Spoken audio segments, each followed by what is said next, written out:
صرف 12,000 مرد جو ہے دجال کے فتنے سے اور 7,000 عورتیں، گویا 12 7 19، دنیا کے اندر صرف 19,000 لوگ ایسے بچیں گے جو دجال کے فتنے سے محفوظ ہوں گے، ورنہ دجال کے فتنے میں سارے کے سارے لوگ آ جائیں گے۔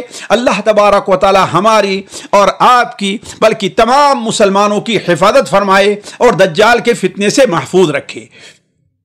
علا کل حال چلتے چلتے یہ بات اشارہ کرتے چلیں کہ دجال جو روئے زمین کا سب سے بڑا فتنہ ہوگا، یہ اس روئے زمین کے اوپر 40 دن رہے گا۔ اس کا پہلا دن 1 سال کا ہوگا، دوسرا دن 1 مہینے کا ہوگا، اور تیسرا دن 1 ہفتے کا ہوگا، اور باقی جو 37 دن بچتے ہیں وہ عام مہینوں عام دنوں کے طریقے سے ہوں گے۔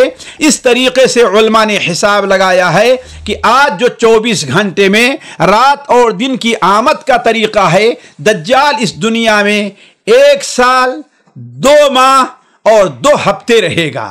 دجال اس دنیا میں 1 سال 1 ماہ اور 2 ہفتے رہے گا، جیسا کہ اللہ کے رسول صلی اللہ علیہ وسلم حدیث مسند احمد کے اندر حضرت جابر بن عبداللہ کی ہے کہ یخرج الدجال فی خفۃ من الدین و ادبار من العلم۔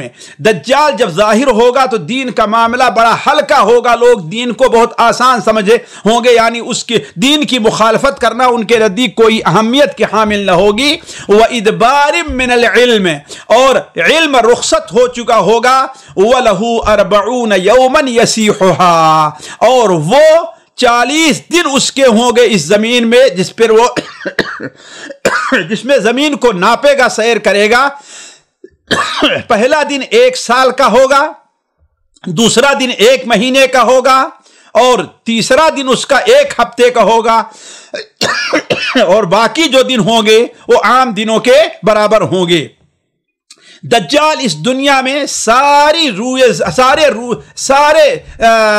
شہروں کا اور ساری جگہوں کا سیر کرنے کے بعد جب مکہ مکرمہ اور مدینہ منورہ آئے گا تو یہاں اس کو جب داخلہ نہیں ملے گا تو اس وقت دجال بیت المقدس کا رخ کرے گا، شام کا رخ کرے گا، اس لیے کہ مسلمانوں کی جو اصل جماعت ہوگی وہ وہیں پر جہاد کے اندر مشغول ہوگی۔ اس سلسلے میں نبی کریم صلی اللہ علیہ وسلم کی بہت سی حدیثیں ہیں جن میں سے بات کا ذکر ہو چکا ہے، اور بات کے ذکر کو میں نہیں کرتا اس لیے کہ بات لمبی ہو جائے گی۔ صرف یہاں پر ذکر یہ کرنا ہے کہ دجال جب یہاں سے ساری دنیا سے فارغ ہو جائے گا، مدینہ منورہ اور مکہ مکرمہ میں داخل ہونا چاہے گا، اور جب یہاں پر داخل نہیں ہو پائے گا تو فرشتے اس کے منہ پر جب ماریں گے تو اس وقت اس کا رخ بیت المقدس کی طرف ہو جائے گا۔ جب بیت المقدس پہنچے گا تو مسلمانوں کی جو مجاہدین کی جماعت ہوگی وہ پورے فلسطین سے ہٹ کر کے بیت المقدس میں ہوگی، اور آ کر کے وہیں پر مسجد اقصی کے اندر یا جہاں پر قدس کا علاقہ ہے وہ مسلمانوں کا محاصرہ کر لے گا، اور مسلمان اس کے اندر گویا سور بند ہو جائیں گے، اپنے حدود کو بند کر لیں گے۔ دجال ان کا گھیراؤ کر لے گا۔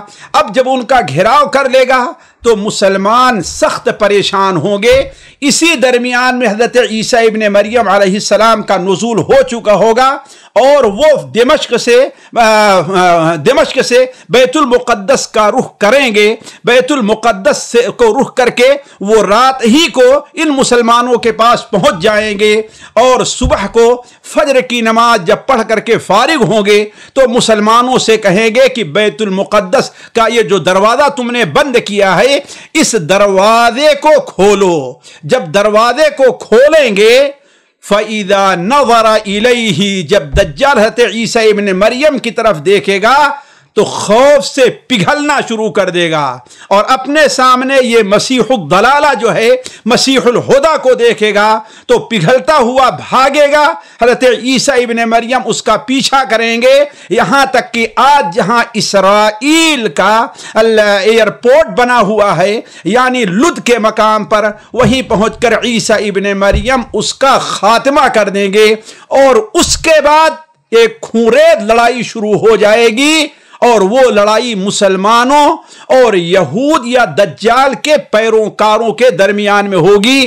یہی وہ وقت ہوگا کہ جب ان کا یعنی یہودیوں کا، جس کا آج بھی وہ انتظار کر رہے ہیں، ان کا بادشاہ جب قتل کر دیا جائے گا، اور اب وہ لوگ دیکھیں گے کہ اب ہمارے ہارے بغیر، ہمیں قتل کے بغیر چارہ نہیں، قتل ہوئے بغیر چارہ نہیں ہے، تو بھاگیں گے چاروں طرف۔ کہیں کوئی درخت کے نیچے چھپے گا، کوئی جو ہے پتھر کے نیچے، کوئی دیوار کے سائے میں چھپے گا، لیکن اس وقت پتھر بھی اور دجال بھی، حتیٰ کہ آپ صلی اللہ علیہ وسلم نے ارشاد فرمایا لا حجر ولا شجر ولا حایت ولا دابت الا الغرقدہ، نہ تو کوئی پتھر ان کو چھپائے گا، نہ کوئی درخت ان کو چھپائے گا، نہ کوئی دیوار ان کو چھپائے گی، حتیٰ کہ اگر کسی جانور کے پیچھے وہ جا کر کے بیٹھیں گے اور چھپنا چاہیں گے تو جانور بھی ان کو نہیں چھپائے گا۔ ہاں، صرف ایک درخت غرقد ہے، جسے یہاں عربی کے اندر اوشج کہا جاتا ہے، اور وہ درخت ایک عجیب قسم کا ہے، اس کے پتے چھوٹے چھوٹے سے تقریباً ہوتے ہیں، املی کے پتے اس سے کچھ بڑے ہوتے ہیں، البتہ اس کے پتے دمدار ہوا کرتے، اس میں تھوڑا سا دم رہا کرتا ہے، اسے لحمیہ کہا جاتا ہے۔ تو ایسے پتے درخت کے نیچے جو چھپیں گے، اس لیے کہ آج بھی یہودی اس درخت کی بکثرت کاشت کر رہے ہیں، یہی درخت چھپائے گا، ورنہ کوئی درخت چھپائے گا نہیں، بلکہ ہر چیز اعلان کرے گی، یا مسلمان، اے مسلمان، ہذا یہودی، یہ میرے پیچھے یہودی آ کر کے چھپا ہے، فتعال اقتلہ، اسے قتل کر دے۔ اس طریقے سے دجال کا خاتمہ ہو جائے گا۔ اس سے متعلقہ کچھ باتیں عیسیٰ ابن مریم کے ذکر میں آئیں گی۔ اب ہم دجال سے متعلق آخری مرحلے میں آتے ہیں، جو ہمارے اور آپ کے نزدیک بہت اہم ہے کہ دجال سے بچاؤ کیسے ہو۔ دجال سے انسان، ایک مومن اپنے آپ کو بچا کیسے سکتا ہے؟ یہ ہمارے اسلام کی خوبی ہے کہ جہاں پر اسلام کسی فتنے کا ذکر کرتا ہے، وہی فتنے سے بچنے کے وسائل بھی ہمیں بتاتا ہے۔ جہاں پر اللہ تبارک و تعالیٰ نے کسی چیز کو ہمارے لیے حرام کیا ہے، تو اس سے بچنے کے لیے اس کا بدل ہمیں کوئی اللہ نے دیا ہے، اس سے بچنے کے لیے یا اس سے حفاظت کے لیے اللہ تعالیٰ نے ہمیں اور آپ کو اسباب بھی دیے ہیں۔ جیسے مثال کے طور پر اللہ تبارک و تعالیٰ نے ہمیں اور آپ کو زنا سے منع کیا تو شادی کی اجازت دی ہے، سود اور رشوت سے منع کیا تو اللہ تبارک و تعالیٰ نے ہمارے اور آپ کے لیے خرید اور فروخت کی اجازت دی ہے۔ تو کہنے کا مطلب یہ ہے کہ اللہ تبارک و تعالیٰ جب کسی چیز کو ہمارے اوپر حرام قرار دیتا ہے تو اللہ تبارک و تعالیٰ اس سے بچنے کے وسائل، اور اگر ہماری زندگی میں اس کی ضرورت ہے تو اللہ تبارک و تعالیٰ ہمیں اور آپ کو اس کا بدل بھی عطا فرماتا ہے۔ تو دجال سے بچنے کا کیا وسیلہ آپ صلی اللہ علیہ وسلم نے ہمیں اور آپ کو بتایا ہے؟ ہمیں اسے غور سے سننا چاہیے اور اسے اپنی زندگی میں اپنانے کی کوشش کرنی چاہیے۔ سب سے پہلی چیز ساتھیوں، علم اور معلومات حاصل کی جائے۔ اس لیے کہ پچھلی مجلس کے اندر ہم نے آپ کے سامنے یہ بات واضح کر دی ہے کہ حضرت عبداللہ ابن حوالہ کی ایک حدیث مسند احمد میں ہے کہ آپ صلی اللہ علیہ وسلم نے ارشاد فرمایا کہ دجال کا خروج اس وقت تک نہیں ہوگا حتی یذہل الناس عن ذکرہ، یہاں تک کہ دجال کے ذکر سے لوگ غافل ہو جائیں، حتی کہ ائمہ اور خطبہ بھی اپنے تقریروں کے اندر اور اپنے خطبوں کے اندر دجال کا ذکر کرنا چھوڑ دیں۔ اور ہم نے یہ بات آپ کے سامنے پہلے بھی رکھ دی ہے کہ دجال کے ذکر سے غافل ہونے اور چھوڑنے کا معنی کیا ہے۔ اس کا ایک بہت بڑا معنی یہ ہے کہ ہم اور آپ اس سے بچنے کے جو وسائل ہیں ان کو سیکھنا نہ چاہیں اور اس کے اوپر توجہ نہ دیں۔ تو پہلی چیز کیا ہے؟ علم حاصل کیا جائے۔ کیوں؟ اس لیے کہ کسی بھی شر سے بچنے کے لیے اس کے بارے میں معلومات کا رکھنا بہت ضروری ہے۔ دجال کے فتنے میں جو بہت سے لوگ واقع ہو جائیں گے، اس کا ایک سبب یہ بھی ہوگا کہ اس زمانے میں علم کی کمی ہو جائے گی، جیسا کہ متعدد حدیثیں اس سلسلے میں گزر چکی ہیں۔ اور یہ بات بھی ابھی آپ کے سامنے گزری کہ دجال کی پیروی کرنے والے زیادہ تر بے دین، جاہل اور منافق لوگ ہوں گے، اس لیے کہ منافق کے پاس علم اگرچہ ہو لیکن شریعت اس کو علم نہیں مانتی، اس لیے کہ شریعت کے اندر علم وہ ہے جس علم کے مطابق عمل کیا جائے۔ تو یہ پہلی چیز ہے کہ اس کا ہمیں اہتمام کرنا چاہیے، اپنے عام مجلسوں میں اس کا ذکر کرنا چاہیے، اپنے اہل و عیال میں اس کا ذکر تفصیل سے کرنا چاہیے کہ دجال کیا ہے اور اس سے بچنے کے وسائل کیا ہیں۔ دوسری چیز ساتھیوں جو سب سے قوی ہے وہ یہ ہے کہ اللہ تبارک و تعالی سے اپنے تعلق کو جوڑا جائے، اس لیے کہ انسان اپنے طور پر کمزور ہے، انسان اپنے طور پر مجبور ہے، اسے قوت کہاں سے ملتی ہے؟ اس لیے کہ اس کے ساتھ اس کا خالق اور مالک ہے، اس کا خالق جو قہار بھی ہے اور جبار بھی ہے۔ جب بندہ اس کا سہارا لیتا ہے تو دنیا کی کوئی طاقت اسے نیچ نہیں کر سکتی۔ ان اللہ مع الذین اتقوا والذین هم محسنون، اللہ تعالیٰ ان لوگوں کے ساتھ ہے جو اللہ کا تقوی اختیار کرے۔ تو کہنے کا مطلب یہ ہے کہ اللہ تعالیٰ سے بندہ اپنے تعلقات کو جوڑے، اور تعلقات کو کیسے جوڑے گا؟ اس لیے اس طریقے سے کہ بندہ اللہ تبارک و تعالی علما عملا قولا فعلا اللہ تبارک و تعالی کے دین کی طرف آئے۔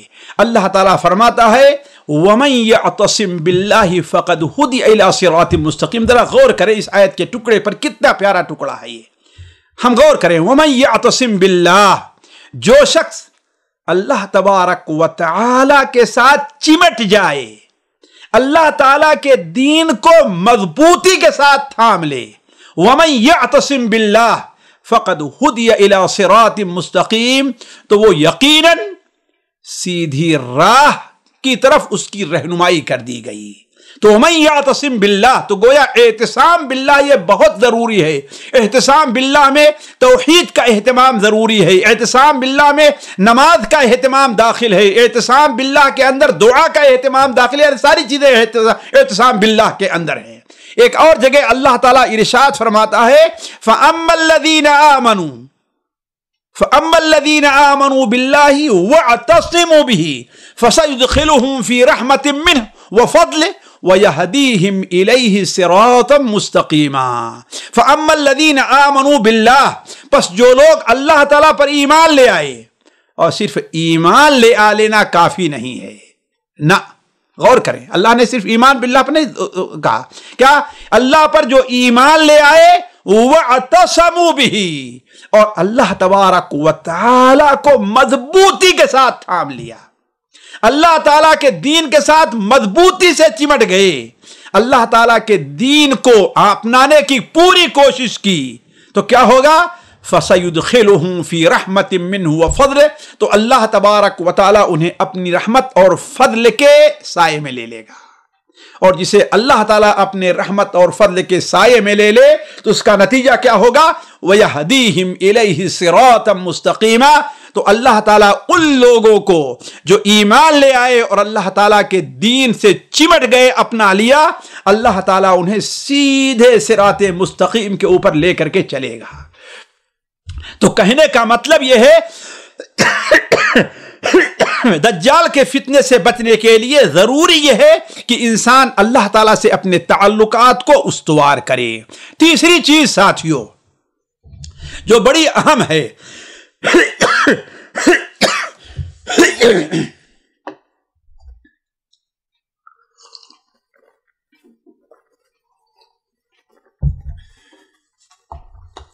تیسری چیز اللہ تبارک و تعالیٰ پر ایمان لانے میں، یا ہمارا ایمان اس وقت تک مکمل نہیں ہو سکتا جب تک کہ ہم اللہ تبارک و تعالیٰ کے اسماء اور صفات پر ایمان لے آئیں۔ یہ بہت اہم چیز ہے، آج ہمارے اندر یہ بڑی کوتاہی پائی جا رہی ہے۔ ہم مکتب سے یہ تو یاد کر لیتے ہیں آمنت باللہ کما ہوا باسمائہ وصفاتہ وقبلت جمیع احکامہ، لیکن آخر اللہ تعالیٰ کے اسماء اور صفت پر ایمان کا معنی کیا ہے؟ ایمان کا تقاضا کیا ہے؟ اہل سنت و جماعت کے اندر اللہ پر ایمان لانے میں، اللہ کے اسماء و صفات پر ایمان لانا ضروری ہے، اس کا جزو لا ينفک ہے۔ بغیر ایمان لائے اللہ تعالیٰ پر ایمان مکمل نہیں ہو سکتا ہے۔ لیکن اللہ تعالیٰ کے اسماء اور صفات پر ایمان لانے کا معنی کیا ہے؟ اس کا تقاضا کیا ہے؟ ضروری ہے کہ یہ پورا کیا جائے۔ آج ہم یہ تو اپنی زبان سے کہتے ہیں کہ اللہ الرزاق ذو القوت المتین ہے، لیکن جہاں روزی میں تھوڑی سی ہمارے تنگی آئی تو ہم اسے تلاش کرنے کے ناجائز اور جائز کتنے ہیلے تلاش لیتے۔ اس کا مطلب اللہ تعالیٰ پر کی رزاقیت پر ہمارا ایمان نہیں ہے۔ ہمارا یہ ایمان تو ہے کہ اللہ تبارک و تعالی شہید ہے، وَهُوَ عَلَى كُلِّ شَيْءٍ شَهِيدٌ، لیکن اس کا تقاضا کیا ہے؟ گویا اللہ تعالی ہمیں ہر جگہ دیکھ رہا ہے، لیکن کیا ہم اس کو پورا کرتے ہیں؟ ضروری یہ ہے کہ ہم اپنی اصلاح کریں کہ اللہ تبارک و تعالی کے اسماء اور صفات، خصوصاً وہ نام جو اللہ تبارک و تعالی کی قدرت، اس کی جباریت، اس کی قہاریت کے اوپر دلالت کرتے ہیں۔ مثال کے طور پر اللہ تعالیٰ کے ایک نام قادر اور قدیر اور مقتدر ہے۔ قادر، قدیر اور مقتدر ہے، یعنی کیا ہے؟ ہر چیز پر قدرت رکھنے والا کون ہے؟ اللہ تعالیٰ ہے۔ ہر چیز کے اوپر کوئی چیز اس کی قدرت سے خارج نہیں ہے، حتیٰ کہ دجال بھی اس کی قدرت سے خارج نہیں ہے۔ اسی طریقے سے اللہ تعالیٰ کے ایک نام جبار ہے، جس کا معنی کیا ہے؟ ایسا غالب اور زور آور جو اپنا حکم نافذ کر دیتا ہے، اس کے حکم میں رکاوٹ دنیا کی کوئی چیز نہیں بنتی ہے۔ آیا ہمارا ایمان اس کے اوپر ہے؟ اسی طریقے سے اللہ تعالیٰ کے ایک نام قہار ہے، قہاریت اس کی صفت ہے، جس کا معنی کیا ہے؟ وہ غالب ذات ہے، اور دنیا کی ساری مخلوقات، اس میں دجال بھی داخل ہے، اللہ تبارک و تعالیٰ کے سامنے مجبور محض ہیں۔ تو جس کا اس پر ایمان ہوگا وہ اللہ تبارک و تعالیٰ کو چھوڑے گا نہیں، اس کا یقین ہوگا کہ اللہ تعالیٰ ہر چیز پر غالب آنے والا ہے، اس پہ اوپر کوئی غالب آنے والا نہیں ہے۔ چوتھی چیز جس کا اہتمام کرنا چاہیے وہ ذکر اور اذکار ہے۔ جو شخص اللہ کا ذکر کرتا ہے تو اللہ تعالیٰ بھی اسے یاد کرتا ہے۔ واللہ اللہ کے ذکر کی فضیلت غور کر لیں، فَاذْكُرُونِي أَذْكُرْكُمْ، تم مجھے یاد کرو میں تمہیں یاد کروں گا۔ اس حدیث قدسی کے اوپر غور کریں، وَأَنَا مَعَهُ حَيْثُ ذَكَرَنِي بَعْدَمَا تَحَرَّكَتْ بِي الشَّفَتَا۔ جب بندہ مجھے یاد کرتا ہے، میرا ذکر کرتا ہے، تو میں اپنے بندے کے ساتھ ہوتا ہوں۔ ذرا دیکھیے کتنی اہم فضیلت ہے۔ تو جب اللہ تبارک و تعالی آپ کے ساتھ ہوگا تو دنیا کی کوئی طاقت، دجال کیا، دجال سے بڑا بھی کوئی فتنہ اللہ تعالیٰ پیدا کر دے، اللہ تعالیٰ محفوظ رکھے ہر شخص کو، تو کیا کوئی ہم پر غالب آ سکتا ہے؟ نہیں غالب آ سکتا ہے۔ اسی لیے اللہ کے رسول صلی اللہ علیہ وسلم نے دجال کے فتنے سے بچنے کے لیے ہمیں بہت سے اذکار بھی سکھلائے ہیں۔ مثال کے طور پر پہلی چیز سورہ کہف کی ابتدائی 10 آیات ہیں، بلکہ چاہیے کہ پوری سورہ کہف یاد رہے، ہر جمعہ کو اس کے پڑھنے کا ہم اہتمام کریں، اس لیے کہ صحیح مسلم کی بعض روایات میں 10 آیتیں شروع کی ہیں کہ جو شخص سورہ 10 آیتیں یاد کرے گا وہ دجال کے فتنے میں واقع نہیں ہوگا، بلکہ اسے سورہ کہف آیت پڑھے اس کے اوپر دجال کا سامنا اور مقابلہ ہو جائے تو۔ اور بعض روایات میں ہے، اگرچہ بعض علماء نے شاذ کہا ہے کہ سورہ بقرہ کے سورہ کہف کے آخر کی 10 آیتیں، اور بعض علماء نے ترتیب دی ہے گویا شروع کی 10 آخر سے اشارہ ہے کہ پوری سورت انسان یاد کرے اور جب دجال سے مقابلہ ہو تو اس کو پڑھے۔ اسی طریقے سے ہر نماز کے آخر میں اس معنی کو سمجھ کر کے کہ ہم دجال کے فتنے سے اللہ کی پناہ چاہ رہے ہیں، اس دعا کا اہتمام کرے جس دعا کے پڑھنے کا اللہ کے رسول سے نماز میں حکم دیا ہمیں اور آپ کو۔ بلکہ صحیح مسلم کی ایک روایت ہے عبداللہ بن عباس رضی اللہ تعالیٰ عنہما سے مروی ہے، وہ بیان کرتے ہیں کہ اللہ کے رسول صلی اللہ علیہ وسلم ہمیں اس دعا کو ایسے ہی سکھلاتے تھے، اتنے اہتمام کے ساتھ سکھلاتے تھے جیسا کہ آپ قرآن مجید کی آیات کا سکھلانے کا اہتمام فرماتے ہیں۔ ذرا سوچیں وہ دعا کیا ہے؟ اللہم انی نعوذ بک من عذاب جہنم واعوذ بک من عذاب القبر واعوذ بک من فتنة المسیح الدجال واعوذ بک من فتنة المحیا والممات۔ یا صحیح بخاری کی ایک روایت میں اللہم انی اعوذ بک من عذاب القبر واعوذ بک من فتنة المسیح الدجال واعوذ بک من فتنة المحیا والممات اللہم انی اعوذ بک من المأثم والمغرم۔ تو گویا اس دعا کو انسان یاد رکھے، اے اللہ تبارک و تعالی میں جہنم کے عذاب سے تیری پناہ میں آنا چاہتا ہوں، اے اللہ تعالی میں قبر کے عذاب سے تیری پناہ میں آنا چاہتا ہوں، اے اللہ تعالی میں مسیح دجال کے فتنے سے تیری پناہ میں آنا چاہتا ہوں، اے اللہ تعالی میں زندگی اور موت کے ہر فتنے سے تیری پناہ میں آنا چاہتا ہوں، اے اللہ تعالی میں تیری پناہ چاہتا ہوں کہ میں قرضدار ہو جاؤں، اے اللہ میں تیری پناہ چاہتا ہوں کہ میں گناہ کے اندر مبتلا ہو جاؤں۔ تو اس دعا کو، اس کے مفہوم اور معنی کو سمجھ کر کے انسان یاد کرے اور پڑھے۔ اسی طریقے سے نبی کریم صلی اللہ علیہ وسلم کی ایک اور دعا ہے، مسند احمد کے اندر، مسند حمیدی وغیرہ میں بھی شاید وہ حدیث موجود ہے کہ آپ صلی اللہ علیہ وسلم نے ارشاد فرمایا اگر کوئی شخص دیکھے دجال تو کہے کہ لست ربنا لیکن ربنا اللہ علیہ توکلنا، ربنا اللہ علیہ توکلنا ونعوذ باللہ من شرک، ربنا اللہ علیہ توکلنا والیہ انبنا ونعوذ باللہ من شرک۔ یعنی اے دجال تو جھوٹا ہے، تو میرا رب نہیں ہے، میرا رب تو اللہ تعالی ہے، ہم اسی پر بھروسہ کرتے ہیں، اسی کی طرف رجوع کرتے ہیں اور ہم تیرے شر سے اللہ کی پناہ میں آتے ہیں۔ تو یہ دعا بھی چھوٹی سی ہے، لست ربنا لیکن ربنا اللہ علیہ توکلنا والیہ انبنا نعوذ باللہ من شرک۔ یہ دعا انسان پڑھے۔ آپ صلی اللہ علیہ وسلم نے ایک بار صحابہ اکرام کو اس کے سامنے جب دجال کا ذکر فرمایا، صحابہ اکرام بہت گھبرا گئے اور پریشان ہو گئے، یہاں تک کہ ان کے چہروں سے گھبراہٹ اور پریشانی کی علامت ظاہر ہونے لگی۔ تو آپ نے صحابہ اکرام سے کہا لیکن قولو، لیکن تم اس طریقے سے کہنا کہ لست ربنا لیکن ربنا اللہ علیہ توکلنا والیہ انبنا نعوذ باللہ من شرک۔ اگر تم کسی نے ایسا کیا تو دجال اسے کوئی نقصان نہیں پہنچائے گا۔ علی کل حال انسان اپنی زبان میں بھی دجال کے فتنے سے حفاظت کی دعا کر سکتا ہے۔ اسی طریقے سے پانچواں وسیلہ جو ہو سکتا ہے، نیک لوگوں کی صحبت اختیار کرے۔ جو کسی معاشرے میں، کسی ماحول میں خود اگر نہیں نیک بن سکتا ہے، نفسیات کی وجہ سے، اپنی مزاج کی کمزوری کی وجہ سے، کسی بھی وجہ سے، تو کم سے کم نیک لوگوں کے ساتھ اپنے تعلقات باقی رکھے، ان کی مجلسوں میں حاضری، ان کے دروس کے اندر حاضری، ان کے ساتھ اٹھنے بیٹھنے اور ان کم از کم ان سے محبت اور ان کے ساتھ تعلقات رکھنے کے اندر اپنے آپ کو اس سلسلے میں مجبور کرے۔ کیوں؟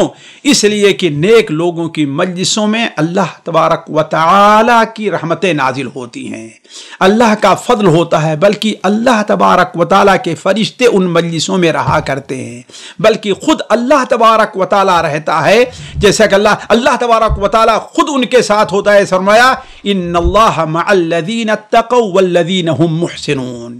یہ حدیث شاید ہم نے اس سے پہلے ذکر کیا ہے کہ طبرانی کبیر کے اندر بھی ہے، اور امام ابن خزیمہ رحمہ اللہ کی کتاب التوحید کے اندر بھی یہ حدیث موجود ہے۔ حضرت عروہ ابن زبیر بیان فرماتے ہیں کہ ام سلمہ رضی اللہ تعالی عنہا بیان کرتی ہیں کہ ایک بار انہوں نے دجال کا ذکر کیا رات میں، تو انہیں نیند نہیں آئی، وہ سوئی نہیں۔ تو جب صبح ہوئی، بھاگ کر کے اللہ کے رسول کی خدمت میں جاتی ہیں اور کہتی ہیں اے اللہ کے رسول صلی اللہ علیہ وسلم، آج تو میری بڑی عجیب کیفیت رہی ہے۔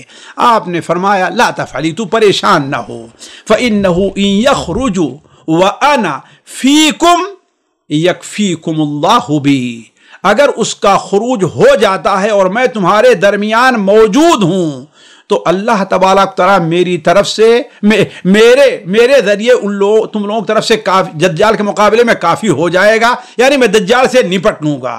وَإِن يَخْرُجْ بَعْدَ أَنْ أَمُوتَ، اور اگر میرے انتقال کے بعد، میری موت کے بعد اگر دجال کا خروج ہوتا ہے تو يَكْفِيكُمُوهُ بِالصَّالِحِينَ، اللہ تبارک و تعالی نیک لوگوں کے ذریعے میری امت کے لوگوں کو بچا لے گا، ان کی حفاظت کر لے گا۔ اور آخری وسیلہ، اور بلکہ آخری وسیلہ سے پہلے چھٹا وسیلہ یہ ہے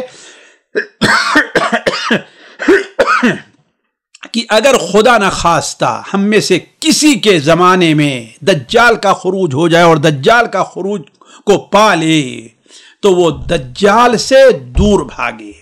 یہاں پر اس نقطے کے اوپر غور کریں، جو ہمیں اور آپ کو اللہ تبارک و تعالی نے دجال سے متنبہ کیا ہے، اللہ کے رسول نے ڈرایا ہے، تو علماء کہتے ہیں اس کی دو صورت ہے۔ ایک صورت ہے دجال کی شخصیت اور دوسری صورت ہے دجال کا فتنہ۔ دجال کی شخصیت سے تو سب کا مقابلہ نہیں ہو سکتا، البتہ دجال کے جو فتنے ہیں ان سے سب کا مقابلہ ہے۔ اس تو دجال ہی سے دور نہیں بھاگنا ہے، صرف دجال ہی سے پناہ نہیں چاہنی ہے، بلکہ دجال کے فتنوں سے بھی دور بھاگنا، دجال کے فتنوں سے بھی اللہ کی پناہ چاہنی ہے۔ تو اگر کوئی شخص یہ چاہتا ہے کہ دجال سے بچے تو اس وقت دجال کے جو فتنے پائے جا رہے ہیں، جیسا کہ پچھلی بنچ میں اس کی تفسیر آئی ہے، ان فتنوں سے بھی اپنے آپ کو بچانے کی کوشش کرے۔ سنن ابو داؤد میں حضرت عمران بن حسین رضی اللہ تعالیٰ عنہ کی روایت ہے کہ اللہ کے رسول صلی اللہ علیہ وسلم نے ارشاد فرمایا، من سمع بالدجال فلینأ عنہ، جو شخص دجال کے بارے میں سن لے اس سے دور بھاگے، اس کے قریب نہ جائے۔ آپ نے کیا بنا؟ فواللہ، اللہ کی قسم، ان الرجل لیأتیہ وہو یحسب انہ مؤمن، ایک شخص اس کے پاس جائے گا اور سمجھتا ہوگا کہ میں مومن ہوں، میرا کیا کرے گا، میں تو اس کے ماتھے پر کفر پڑھ لوں گا، میں تو جانتا ہوں اس کی کیا علامت ہے۔ لیکن ہر آدمی اپنے عزم اور ایمان کا اتنا پختہ نہیں ہوتا۔ آپ نے فرمایا اس کے پاس جو سوچ کر کے جائے گا کہ میں تو مومن ہوں، لیکن اس کا پیروکار بن جائے گا، فیتبعہ، پیروکار بن جائے، کیوں؟ مما یبعث بہ من الشبہات، کیونکہ وہ جو شبہات پیش کرے گا اس سے وہ متاثر ہو جائے گا۔ تو انسان کے لیے ضروری ہے کہ وہ دجال اور دجال کے فتنوں سے بھی دور رہے، اگر وہ چاہتا ہے کہ اپنے آپ کو دجال اور اس کے فتنوں سے بچا لے۔ اور آخری چیز جو بہت کم لوگوں کو میسر آ سکتی ہے وہ یہ ہے کہ دجال سے بچنے کے لیے انسان حرمین شریفین میں سکونت اختیار کرے، اس لیے کہ دجال کا دخول حرمین شریفین میں نہیں ہو پائے گا، وہ نہ مکہ میں داخل ہو پائے گا نہ مدینہ میں، ان دونوں مبارک شہروں کے اندر اس کا داخلہ منع ہے۔ لیکن اگر اصل چیز جو ایمان اور اللہ تعالیٰ سے تعلق ہے اگر کسی کے اندر نہیں رہا تو وہ مکہ اور مدینہ سے بھی نکل کر کے اس سے آ کر کے مل جائے گا۔ اللہ تعالیٰ سے دعا ہے کہ اللہ تعالیٰ ہمیں اور آپ کو دجال کے فتنے سے محفوظ رکھے، اللہ تعالیٰ ہماری اور آپ کی حفاظت فرمائے۔ دجال اور دجال کے جو فتنے اس وقت بھی دنیا کے اندر موجود ہیں، اللہ تعالیٰ ہمیں اور آپ کو اس میں پڑنے سے محفوظ رکھے۔ والسلام علیکم ورحمۃ اللہ وبرکاتہ۔ سامعین کرام، ہمارے علمی اور عوامی دروس اور سوال و جواب کی مجلسوں سے آپ خود بھی مستفید ہوں اور اپنے دوست و احباب کے ساتھ بھی شیئر کریں۔ عین ممکن ہے کہ آپ کے شیئر سے کسی کی اصلاح اور آپ کے لیے صدقہ جاریہ بن جائے۔ واٹس ایپ پر اسلامک میسج حاصل کرنے کے لیے نمبر نوٹ فرمائیں: یعقوب عزیز 00966 5089 59707۔